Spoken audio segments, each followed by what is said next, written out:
Nous sommes début mars, au nord de la Loire, et nous allons tailler notre rosier grimpant remontant. Alors un rosier grimpant, c'est un rosier de grande végétation, de 2 mètres, 3 mètres, voire 4 mètres, mais qui est suffisamment souple pour avoir besoin d'un support sur lequel il doit être attaché. Alors celui-ci est posé sur une pergola. Le principe du rosier grimpant, c'est que pour le faire fleurir, il faut arquer les branches pour ralentir la sève. Une tige comme ça qui va monter tout droit, faire du bois et des feuilles et fera très peu de fleurs. À partir du moment où on va prendre cette branche et on va l'enrouler autour du support, tous les yeux vont s'ouvrir et il y aura donc beaucoup plus de fleurs. Et deuxième principe très important sur le rosier grimpant, c'est renouveler la charpente.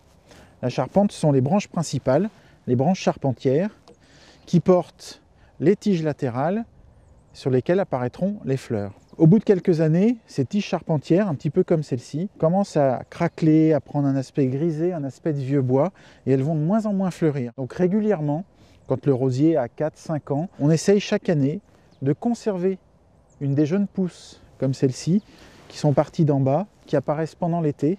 Donc on conserve une de ces jeunes pousses et on élimine une vieille branche. Un petit détail de plus à connaître sur les grimpants, c'est si vous prenez cette tige qui apparaît pendant l'été et que vous la coupez à une certaine hauteur, cette tige ne montera plus.